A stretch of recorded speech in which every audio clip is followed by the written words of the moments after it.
এটা বলে উনি আদর করে দিলেন, দোয়া করে দিলেন, এরপর নামাজে ইমামতি করলেন। আমার কাছে মনে হয়েছে বাইরের অনেক ঈদের চেয়ে আমার জীবনের ওটা শ্রেষ্ঠ ঈদ। মানে জেল জীবনে কখনো ঈদ কেটেছে কিনা বা কোনো আমি তো আপনজন? 3.5 বছর তো একটানা জেল কেটেছি। তো একটানা জেল খাটলে তো 3টা ঈদ পেয়েছি। 3টা ঈদ মানে 6টা ঈদ পেয়েছি। জি জি জি। ঈদ ফিতর পেয়েছি, ঈদুল আজহা পেয়েছি। প্রথম অনুভূতি যদি বলেন তাহলে ওখানে একটা ঈদের আলাদা আনন্দ আছে। আলাদা আনন্দটা কি, ওখানে একটা ফ্যামিলি আছে।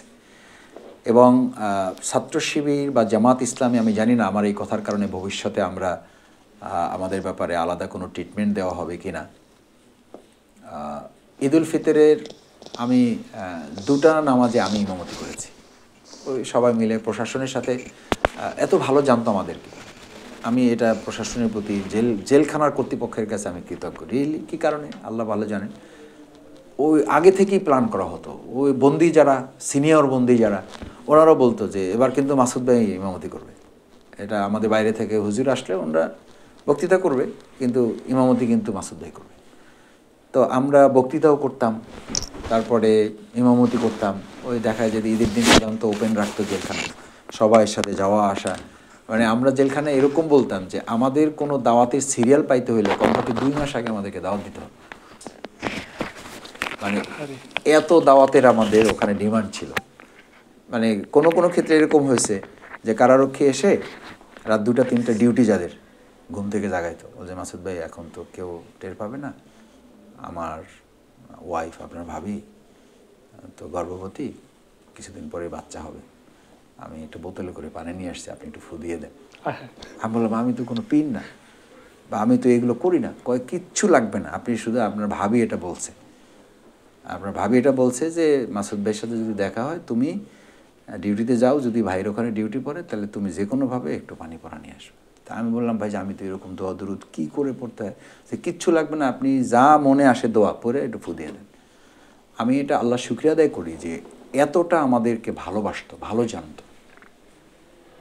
এবং আমাদেরকে বক্তৃতা বাইরে তখন করতে দেওয়া হয় না। আর আমরা তখন ওখানে 200-250 লোক নিয়ে ওখানে আমরা বক্তৃতা করছি, ইসলামের কথা বলছি। কারারক্ষীরা বলতে যে মাসুদ ভাই চালাই যান, আমরা দেখতেছি, কোনো অসুবিধা নেই, এখানে তো কেউ কিছু করতে পারবে না। এখানে একটা নিয়মই আছে যে মানে দেখাবো আলোর পথ, রাখিব নিরাপদ, স্লোগান আছে।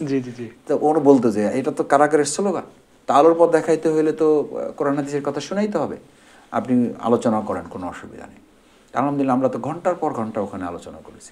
অন্য সাধারণ বন্দিরা কারারক্ষীদের অনুমতি নিয়ে এটা বলতে আপত্তি নাই, মানে ঘুষ দিয়া, মানে 100 টাকা 200 টাকা দিলে ওই এক সেল থেকে আর এক সেলে যেতে দিত। 100-200 টাকা খরচ করে জেলখানার মতো জায়গায় আমাদের ওই ওয়ার্ডে এসে আমাদের প্রোগ্রামে অ্যাটেন্ড করতো। আমরা সাধারণত জোহরের পরে আলোচনা করতাম, বা আসরের পরে আলোচনা। আসরের পরে অনেক সময় করা যেত না, কারণ লক আপ হয়ে যেত। জোহরের পরে সাধারণত আমাদের আলোচনাগুলো হতো, আমরা অনেক সময় একসাথে খাওয়া দাওয়া করতাম।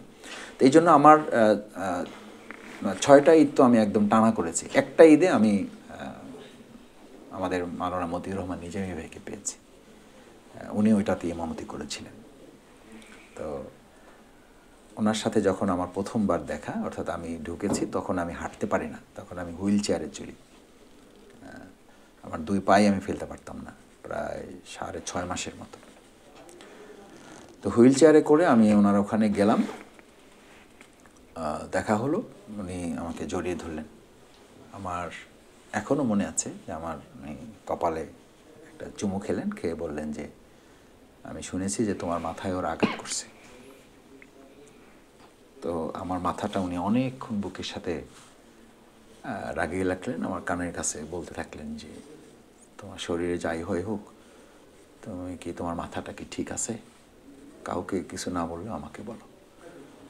তা আমি বললাম যে আমি জামাত আলহামদুলিল্লাহ, আমার মাথায় একটু অসুবিধা হয়েছিল, এখন আল্লাহর রহমতে ভালো আছে। উনি কি মনে করলেন, মাথাটা এরকম অনেকবার মুছে আমাকে 2-3টা ফু দিলেন, বললেন যে আমাদের তো জীবনের শেষ সময়, আল্লাহ তাআলা তোমাদেরকে দিয়ে আন্দোলন চালাবেন, তোমাদেরকে ভালো রাখবে, তোমরা সুস্থ থাকবা, মন খারাপ করো না, আমরা শেষের পথে চলে আসছি। এবং উনি, আমার কথা আমার কাছে মনে হয়েছে আমি এখন আমার কষ্টের কথা বলে আসলে আমার চোখে পানি আসছে না। আমি আমিরে জামাতকে বললাম যে আমিরে জামাত, আপনাদেরকে দেশের জন্য আরো অনেক কিছু দিতে হবে, অনেক কিছু করার আছে।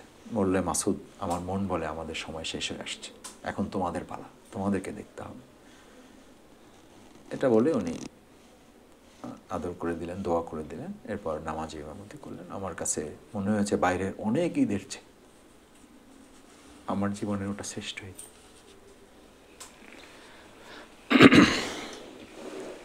যে ফাঁসির আগে ওনার সাথে আমার ওটাই শেষ দেখা ছিল।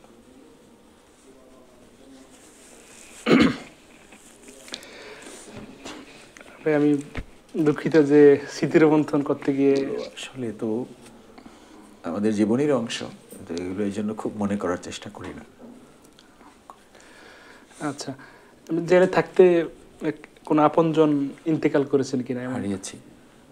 আমার মনে আছে যে একদম সকালবেলা ফজরের পরে হঠাৎ করে কারারক্ষী, জেলার সুপার, এরপরে আমার মানে ওখানে জেলখানার জীবনে দায়িত্বশীলদের মধ্যে যারা সিনিয়র, তাদেরকে নিয়ে ফজরের পরে আমার রুমে গেছে সব। আমি দেখেন, মানুষ চিন্তা করে কি আর হয় কি, আমি সবাইকে দেখে আমি ভাবছি যে আমার হয়তো জামিন টামিন হয়েছে, আমাকে সবাই হয়তো মানে কংগ্রেচুলেট করার জন্য আসছে। আমি উঠলাম, শুয়েছিলাম। ওঠার পরে আমাকে ওখানকার মুরব্বী, এখন শ্রমিক কল্যাণ ফেডারেশনের উনি দায়িত্বে আছেন, অধ্যাপক হারুনুর রশিদ খান, উনি তখন জেলখানায়, ওনাকে সাথে করে নিয়ে গেছে প্রশাসন, যে একজন মুরব্বী কি দিয়ে খবরটা না দিলে ও তো সামলাতে পারবে না। তো উনি আমাকে প্রথমেই শুরু করলো যে, মাসুদ, আমাদের তো পৃথিবীতে আমরা এসেছি এই জন্য যে আমাদের সবাইকে চলে যেতে হবে। এটা বলার সাথে সাথে আমি মানে একদম মানে আমার মাথায় চক্কর দেওয়ার মতো অবস্থা, যে আমি ধরে নিয়েছি যে হয়তো আমার আব্বা আম্মা অথবা আব্বা আম্মার কেউ হয়তো, কারণ আমার বয়স্ক ফ্যামিলির মধ্যে বয়স্কদের মধ্যে তো আমার আব্বা আম্মা। আমি ভাবছি যে আব্বা আম্মার কোনো দুর্ঘটনা ঘটছে। আমি সাথে সাথে হারুন ভাইকে বললাম যে, হারুন ভাই, আপনি কোনো আলোচনা করার দরকার নেই, কী হয়েছে আপনি বলেন, কী দুর্ঘটনা ঘটছে এটা বলেন। কারণ আমি তো এগুলো তো আমরাও করেছি, সান্ত্বনা মানুষকে দিয়েছি। আমি তার প্রথম লাইন শুনি আমি বুঝতে পারছি যে সামথিং হ্যাপেন্ড। উনি বললেন যে, মাসুদ, তুমি তো দায়িত্বশীল, তোমাকে ধৈর্য ধরতে হবে, মানুষ তো পৃথিবীতে চলে যাওয়ার জন্যই আসছে, আমরা কেউই তো থাকবো না। তখন বলল যে আমার মেজ ভগ্নিপতি, উনি একটা স্কুলের হেডমাস্টার ছিলেন।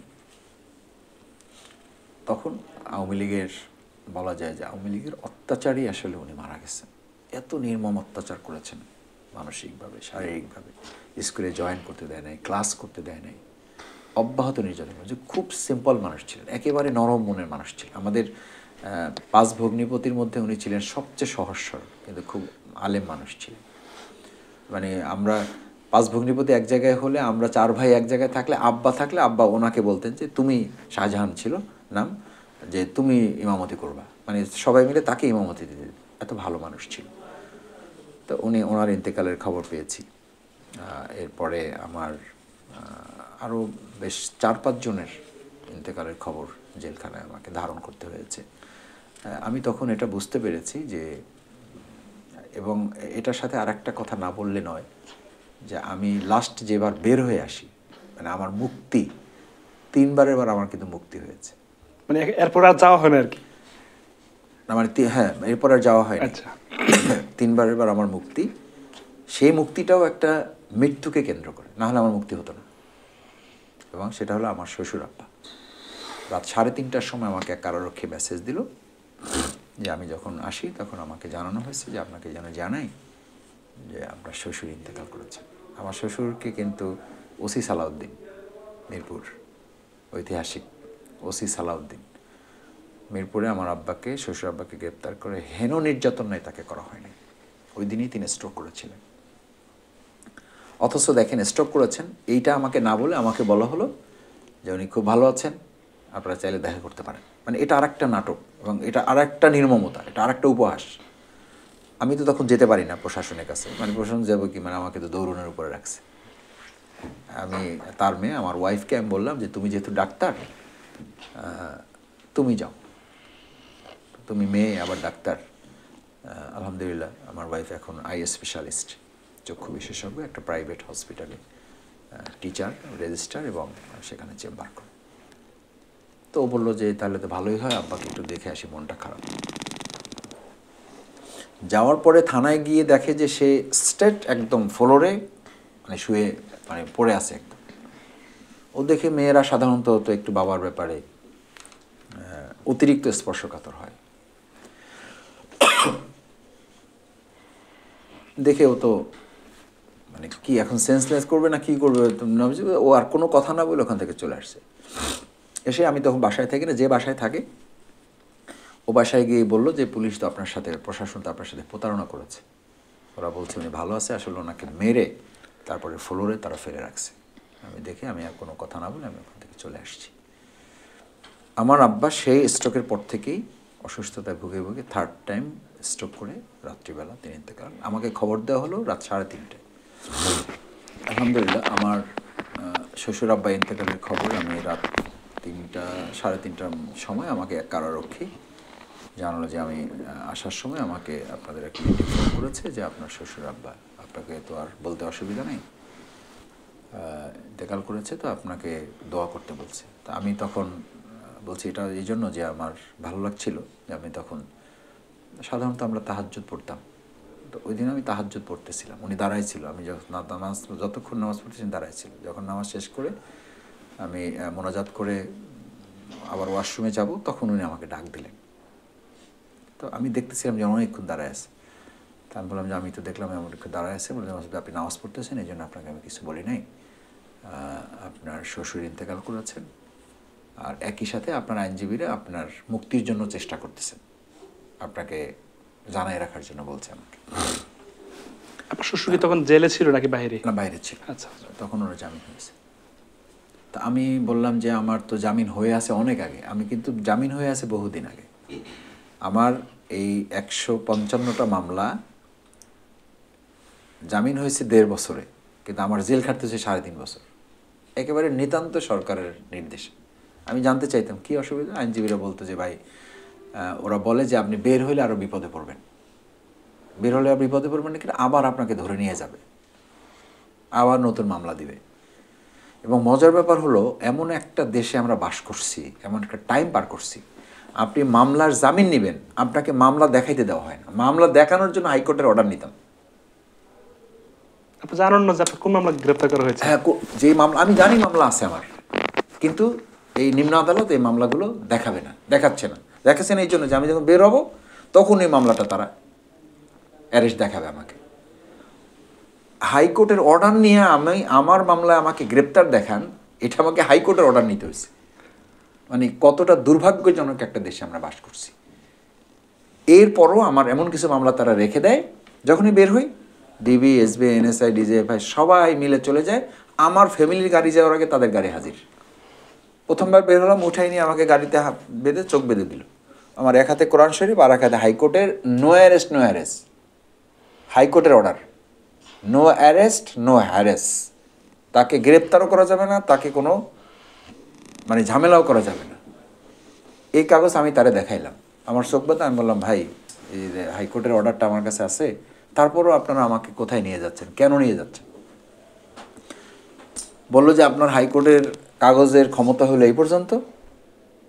আমার হাত ধরে দেখাইতেছে যে আপনার হাইকোর্টের কাগজের অর্ডারের ক্ষমতা হলো এই পর্যন্ত আর আমাদের ক্ষমতা হলো এই পর্যন্ত। তা আমি বললাম যে ভাই তাহলে আর হাইকোর্ট এই দেশে দরকার কি? কোর্টের এই হাইকোর্ট সুপ্রিম কোর্টের দরকারটা কি তাহলে?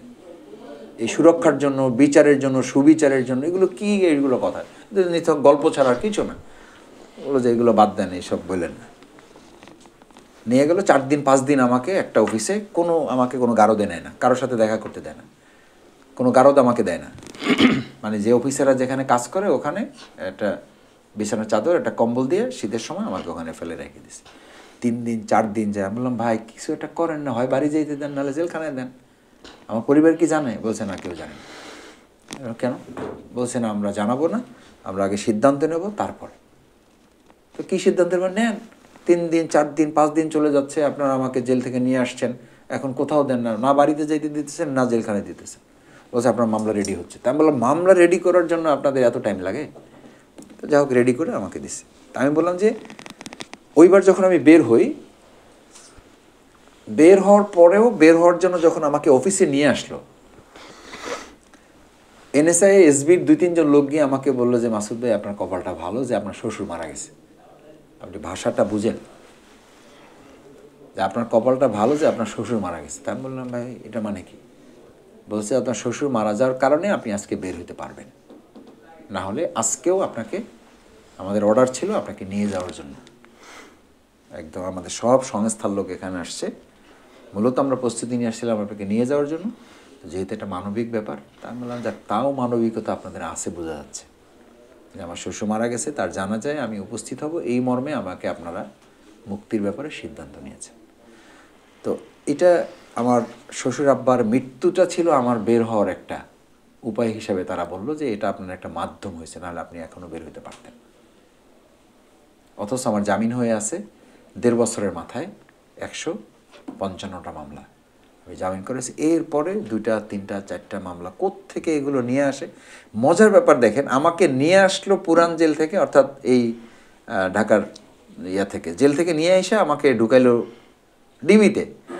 আমার মামলায় তারা দেখাইলো যে আমি জেল থেকে বের হয়ে কোন মিছিলে গেছি, সেই মিছিলে বোমা ককটেল ফাটাইছি এবং ফাটাইয়া আমাকে তারা মানে গ্রেপ্তার অভিযান চালাইয়া রামপুরা ব্রিজের নিচ থেকে তারা আমাকে গ্রেপ্তার করছে।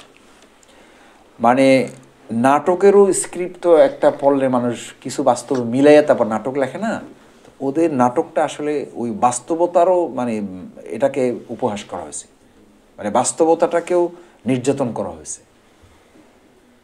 আমি বললাম যে ভাই আমাকে তো গ্রেপ্তার করে নিয়ে গেলেন। কয় মাসুদ ভাই এগুলো আপনি মাথা ঢুকেন, এগুলো আপনি বুঝবেন না, এগুলো আমাদের দায়িত্ব, এগুলো আমাদের করতে হবে। আমাকে গ্রেপ্তার করে নিয়ে আসছে জেল গেট থেকে, আমাকে মামলায় দেখাইছে, আমাকে রামপুরা ব্রিজের নিচ থেকে আমাকে গ্রেপ্তার করছে তারা।